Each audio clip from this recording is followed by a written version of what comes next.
atau seberapa kuat menerima suara low atau LPF atau suara potongan atas untuk subwoofer. Kalau subwoofer teman-teman mampu di 240 Hz ini, kenapa tidak agar suara lebih nyedup? Ini sah-sah saja ya, tidak harus. Kemudian untuk midnya, ini untuk mid, umpamanya mid kita setting area middle berdampak di sini ya. Di sini juga dampak ya. Ini ketebalan middle 250 ini, ketebalan atau body middle. Oke, bisa didengar. Halo, kembali lagi di channel Mobil Audio, tempatnya sharing dan berbagi bagi para pecinta audio sound system semuanya tanpa kecuali ya. Oke, di sini saya menunjukkan bagaimana mencari suara yang terbaik di crossover DB234 SL ini ya. Oke, untuk mendapatkan suara sublomitic terbaik ya, untuk cara settingnya di crossover maupun equalizernya ya. Ini bisa memakai equalizer merek apapun ya, tidak merek ini ya. Ini berlaku untuk merek lainnya ya. Oke, kita buka dulu untuk subnya seperti ini. Untuk mendapatkan suara yang terbaik di subwoofer ini, kita bisa mengarahkannya, kita arahkan searah jarum jam seberapa kuat atau seberapa mampu loudspeaker di frekuensi low-nya ya, atau frekuensi atasnya ya, dengan cara menggerakkan knob ini ya, dengan secara perlahan ya, atau dengan menguranginya di area sini ya, frekuensi low-nya ya. Sekiranya mendapatkan suara yang terbaik, kita cut di area 100 sampai 250 ini ya. Tapi kalau kita cut di area sini, itu akan mempengaruhi suara mid maupun low ya. Akan sangat mempengaruhi suara mid ataupun low nantinya. Kalau kita mengcut di equalizer antara frekuensi 100 sampai 250 di area sini ya. Oke, di area sini ya. Apabila kita mengcut di area frekuensi bawahnya, misalkan 40 Hz ini, tidak masalah untuk frekuensi low maupun midnya ya. Atau di area sini ya, mengcut di sini ya, ini tidak berpengaruh pada area frekuensi low maupun mid apabila satu equalizer ini diumpankan ke satu channel equalizer ini ya, channel crossover ini ya. Satu equalizer akan tidak berpengaruh, kita cut bawahnya tidak mempengaruhi mid atau high ataupun low nantinya ya, kalau di area bawah ya. Tapi yang berpengaruh nanti kalau kita memangkas untuk mencari suara sub yang terbaik, sangat berpengaruh di area mid ya, kalau kita mengcutnya di sini ya. Oke, seperti itu ya, untuk mencari frekuensi low terbaik ya. Kita arahkan seberapa mampu atau seberapa kuat menerima suara low atau LPF atau suara potongan atas untuk subwoofer. Kalau subwoofer teman-teman mampu di 240 Hz ini, kenapa tidak agar suara lebih nyedup? Ini sah-sah saja ya, tidak harus mengenal atau melihat tulisan yang seharusnya seperti ini ya. Kita bisa mengarahkannya seperti ini apabila loudspeaker masih mampu dan kuat. Oke, selanjutnya untuk menghilangkan frekuensi yang tidak enak, bisa dekat di sini ya. Oke, kurang lebih seperti itu ya, seperti ini ya. Untuk mencari sub ya, apabila menggunakan sub mid ya. Dan kemudian untuk midnya, kemudian untuk mid, ini mid.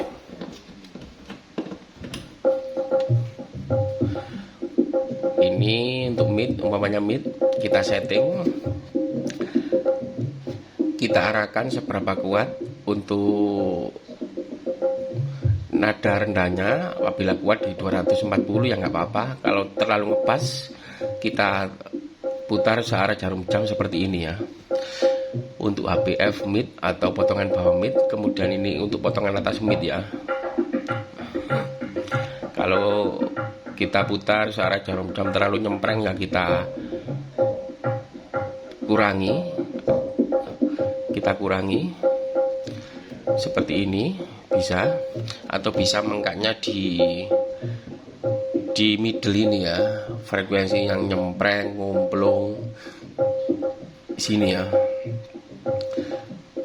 Oke, tapi untuk pengangkatannya jangan terlalu banyak ya, nanti berpengaruh pada kelantangan middle itu sendiri ya.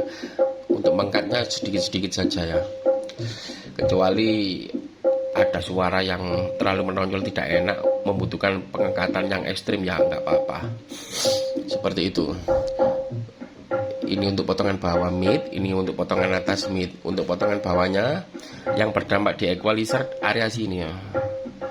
Untuk area sini tidak berdampak di middle ya, cuma berdampak di loudspeaker saja, cuma gerak-gerak itu, tapi suaranya tidak berdampak di suara di speaker middle ya. Yang berdampak di area sini ya, antara 250 sampai 2 kilo ya, seperti ini ya dampaknya ya, seperti ya, bisa didengar. Tak besarkan ini triple tik jelas. Oke, area middle berdampak di sini ya. Di sini juga dampak ya. Ini ketebalan middle 250 ini, ketebalan atau body middle. Oke, bisa didengar. Ini seperti karakter DDS ya. Karakter DDS itu seperti menonjolkan frekuensi area sini loh. Karakter daripada horn DDS yang dipakai untuk middle itu areanya menonjol di 300 sampai 500 ini ya. Kedengarannya seperti itu ya menurut kuping saya ya. Oke.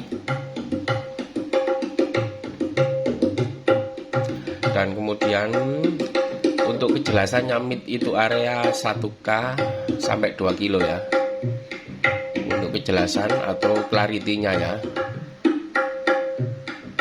Oke, jadi kita menyeting umpamanya ini middle, kalau terlalu ngomplung kita cut seperti ini. Oke, kebanyakan di flat saja sudah cukup ya. Untuk pengangkatannya cukup di area HPF dan LPF di crossover ini saja ya. Ini sebagai HPF middle, ini sebagai LPF middle ya. Kemudian high ya, kita setting untuk high.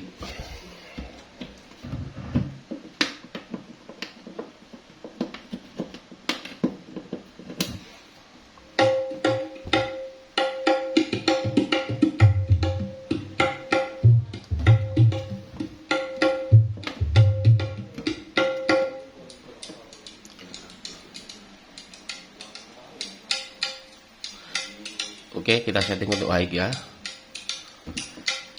Kita setting untuk high.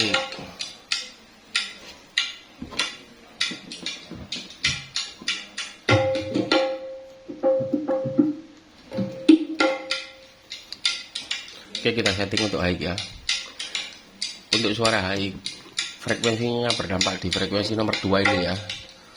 Ini nggak fungsi ya di high output ini ya, kalau mode 3W stereo ya. Kalau belakangnya kita buat 3W stereo yang berfungsi frekuensi ini saja ya. Ini kalau kita pertama menyeting, kita putar ini mulai 3 kilo ini kita putar sampai 2 kilo ya. Seberapa besar frekuensi high untuk menangkap frekuensi bawah atau frekuensi HPF-nya ya. Kalau dari sini tidak terasa ya cukup kecil sini saja ya. Nanti percuma ya kalau terlalu ke sini, nanti Twitter gampang jebol ya. Karena di area sini mengandung middle ya. Mengandung suara middle. Oke. Bisa didengar kalau terlalu ke sini, terlalu middle ya. Banyak middle-nya ya kalau ke sini ya. Oke. Jadi kita putar sebagai bagaimana loudspeaker bisa menangkap suara mid ya, atau HPF di high output yang diumankan di gain ini ya. Kalau di 2,5 ini cukup mentok, sini tidak berbunyi dari speaker, cukup sini saja ya. Atau bisa lebih amannya kita kurangi di sini saja ya, kalau dB besar ya. Oke, untuk high di equalizer biasanya frekuensi yang tidak enak atau gampang feedback ya seperti ini, seperti di video sebelumnya sudah banyak saya tampilkan. Kita cut di area 4 kilo ini agar suara bisa jernih. Oke, setelah kita cut di middle maupun saat kita menggunakan tombol bypass equalizer ya, untuk mengetahui hasilnya secara langsung ya. Oke. Kemudian untuk low ya, biasanya saya memakai crossover DPX 234 SL ini buat 4W sub low mid I. Low nya ada dua pilihannya, ikut mid output channel 1 sini atau output channel 2 sini ya. Low mid I ya, subnya ikut sini ya. Cara yang kedua, cara pertama anggap saja sub low mid I. Cara kedua sub low mid I. Kalau low-nya ikut sini, equalizer-nya sendiri-sendiri. Equalizer yang atas ini buat sub untuk mendorong subwoofer di sini. Yang bawah ini equalizer yang bawah untuk mendorong low mid I ya. Kalau ikut sini sub low mid I, equalizer-nya bisa jadi satu ya, ataupun bisa sendiri-sendiri ya. Dua pilihannya.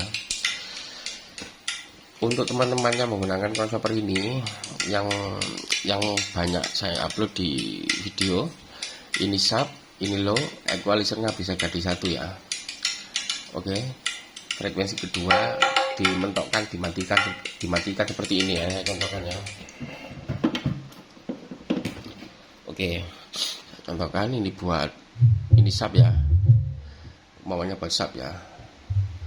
Ini low.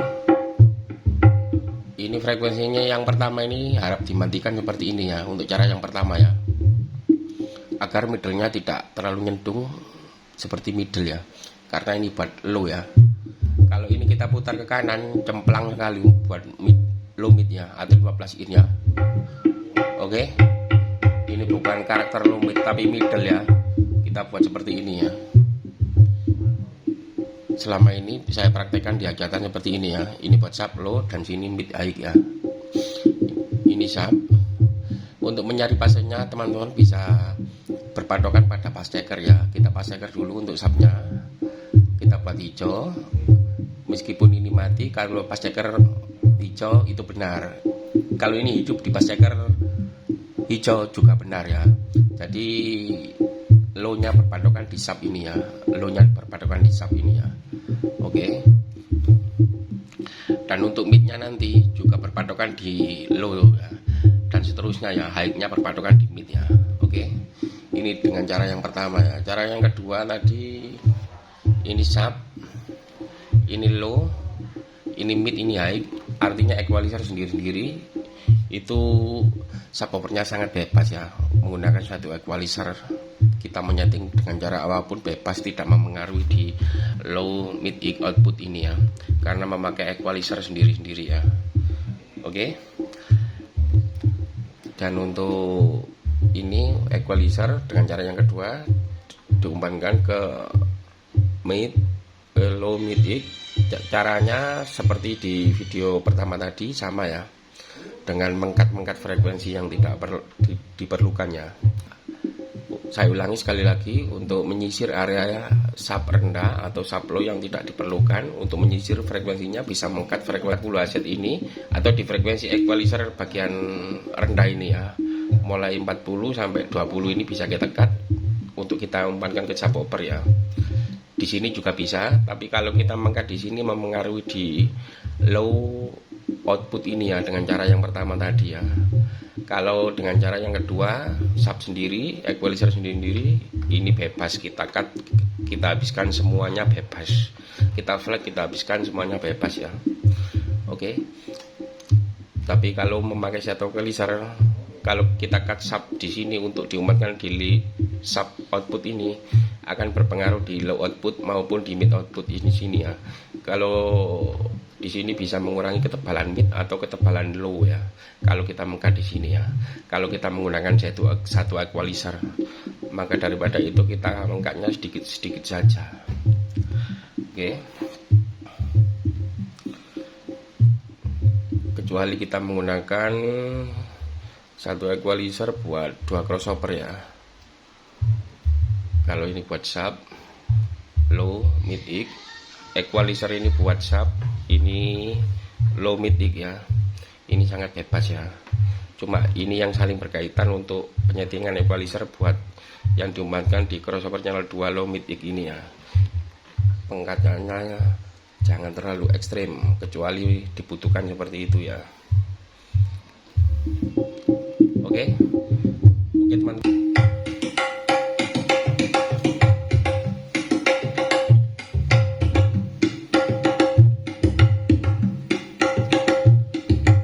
Seperti itu penjelasannya, kurang lebih seperti itu cara mendapatkan suara yang terbaik, dari penyetingan crossover DPX 234 SL dan equalizer ya.